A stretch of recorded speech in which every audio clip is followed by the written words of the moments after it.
This is Ribollita, the Italian soup of Tuscany. It is a bean soup thickened with toasted bread, loaded with vegetables, crowned with just a smattering of Parmesan cheese and a nice glug of healthy new olive oil, a chance to use some of that beautiful green stuff on there.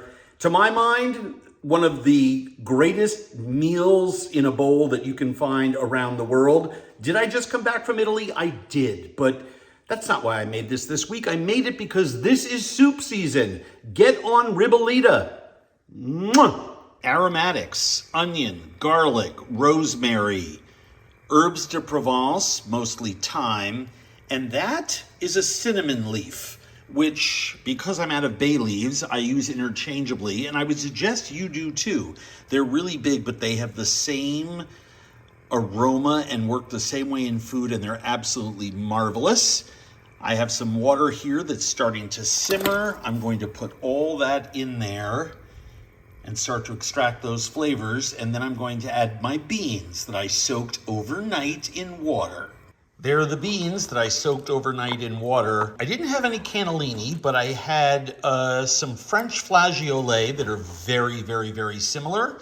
I soaked them overnight in water and they got very, very plump, and now I'll boil them until they're tender, and then we'll add them to our soup along with some of the bean water. All right, so this has been simmering for a while. You can see the color of the water even changed with those aromatics in there. I've drained my beans. I'm gonna add them.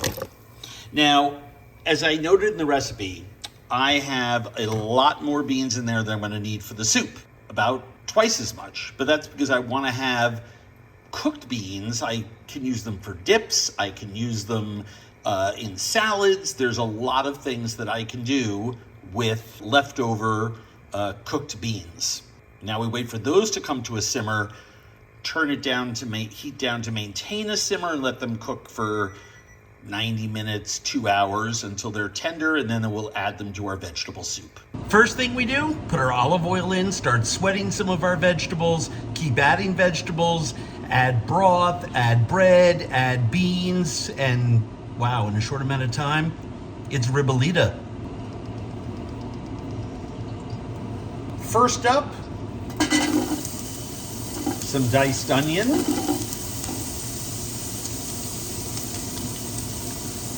I like to use white onion here. It has much better flavor when it's cooked. And with the white onion, add some aromatics, either 2 of those cinnamon leaves or 2 of those bay leaves, some rosemary, some of our garlic,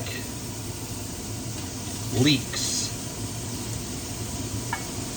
celery, some dried thyme, some bell pepper, whatever color you have. I just don't like to use green because it has a much different flavor. Get a nice sweet orange, red, or yellow bell pepper. We're gonna let that sweat for a minute or 2. And once that's had a chance to start to get some thermal momentum going and the onions are getting glassier, not all the way, but almost there, I add my oregano. These are wild oregano buds, very, very strong in flavor. I love them.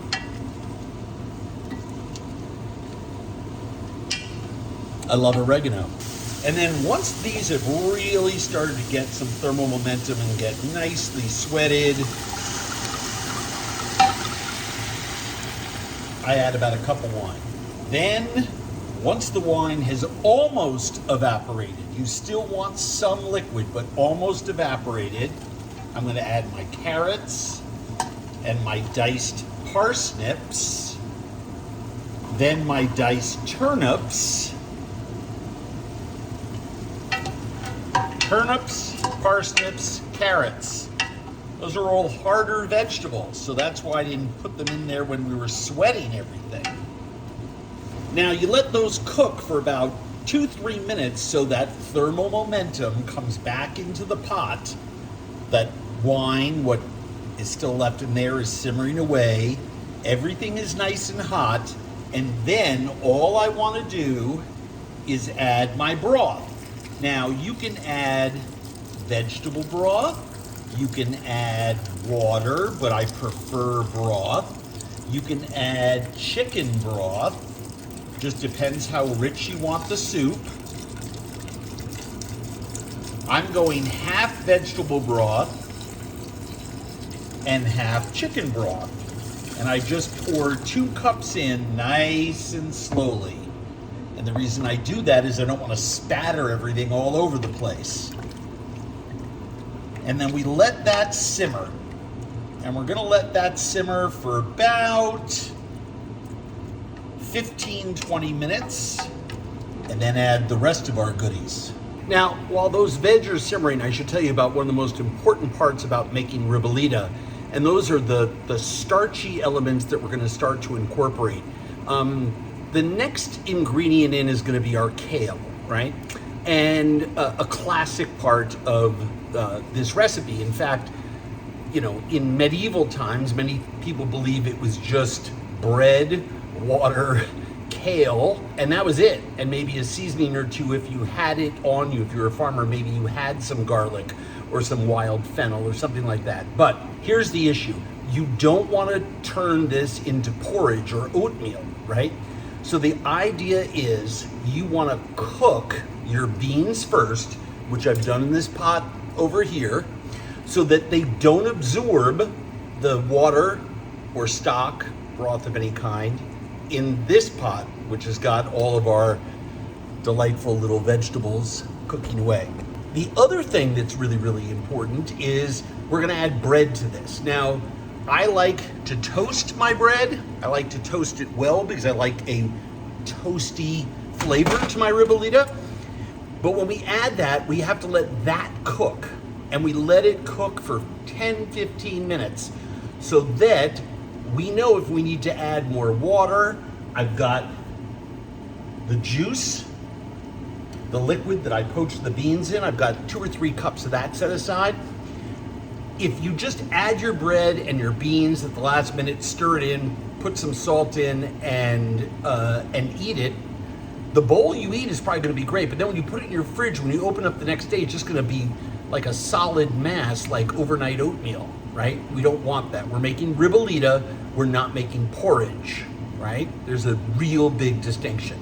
So after 15-20 minutes, I add my kale. Now usually I take the stems out of my kale, but these were really young bundles of kale. The last of the year here in Minnesota, from the old farm stand. And so those little central stems that I usually take out are not woody. They're very fresh and young, and this soup is gonna cook for a while. But you can see what I meant before about the broth. I'm adding veg in there, but it is, you know, because you cook this without a lid on, you lose water, you lose liquid, you lose it to evaporation, right? So I'm gonna let this kale cook for about 3 or 4 minutes. Then we're gonna add our bread and let that cook for 15 minutes. Then we'll add our beans and our extra liquid, season it with a little Parmesan cheese and extra virgin olive oil, salt and pepper, and we should be good to go. So all of our vegetables are tender, not crisp tender, tender.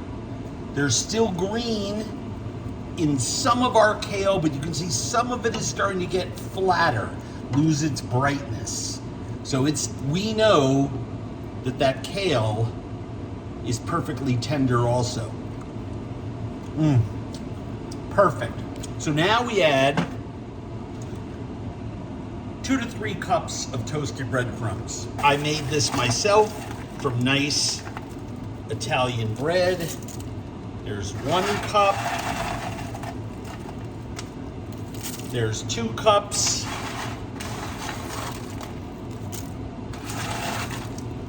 There's 3. This isn't going to cook very long, so we can remove these aromatics. And I just give this a nice stir. And you'll notice right away, a lot of that broth all of a sudden starts getting sucked up by the breadcrumbs. But the reason that we simmer this for in between 10 to 15 more minutes is to break down some of the bread, right?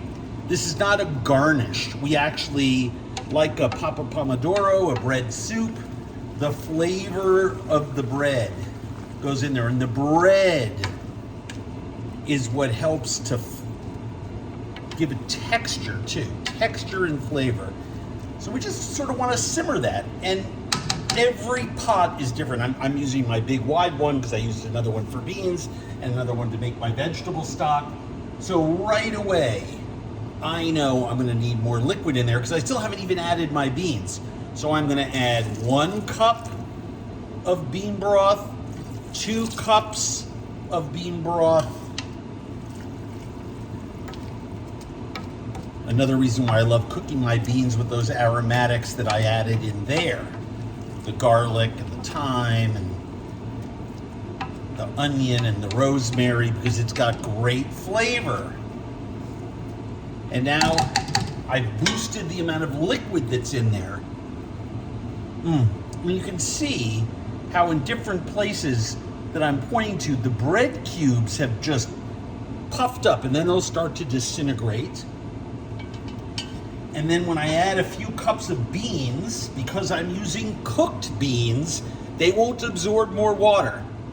And we're about halfway through with this phase of the soup cooking, and look how big some of those cubes have gotten. I mean, they've doubled, quadrupled in size. They're just absorbing that liquid, and then when you stir it once or twice, a lot of them start to break apart. We don't want to lose them entirely, but this is a bread soup. So we want to make sure that we get a sense of how much liquid we have left, right? The soup being the optimal world. Some of these big pieces, they may just stay together the whole time. That's fine. That's why this is such a satisfying, classic meal in a bowl. Because it's thick and hearty with the bread and the beans and then olive oil parm, and 12, 13 minutes have passed. You can see our broth starting to have some texture. That's from the breadcrumbs that have dissolved in there, but most of the bread, this is why you use a nice good one, is actually still in cubes. It's just absorbed all its liquid. It's not going to absorb anymore. There's no more liquid. There's no more space in the bread cube for it to absorb. So this is what we're looking at broth-wise. So we can add some water, we can add vegetable broth, we can add chicken broth, we can add more liquid from the beans, but I'm going to add the beans first. There's a little bit of liquid that came in there with that. And here are my beans, and you can see they're soft, right? I cooked them until they were nice and soft, and we'll put those in. I usually start with about 2.5 cups for a batch like this, and then I see if I need more. Remember, this is a vegetable soup that has beans and bread in it. I think that's perfect. I have a large volume of beans in there, but I'm not losing my vegetables in all those beans. So 2.5 cups for this batch was a good number. And once we get that to come to a simmer, we'll see how much liquid we have. And if we want to add another cup of broth, we'll add another cup of broth. We'll see. That's been simmering for a while. Overall, I've got 10 portions in there. I want a few more tablespoons of broth per portion. So here's some vegetable broth.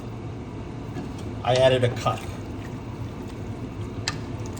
Now it's kind of perfect. I'll just let that come to a boil. And then it's time to eat some Ribollita. All right, let's talk about seasoning. while this comes back to a simmer, some Parmesan cheese. Not a lot. We're not making a parm soup. I have some very coarse salt. Dissolve in that liquid beautifully. I've got some black pepper.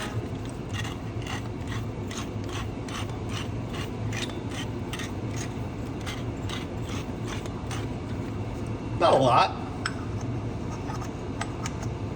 Little goes a long way, but I do want a little bit more because pepper and cheese and Ribollita, they go so well together. That's come back to a simmer. Let's serve.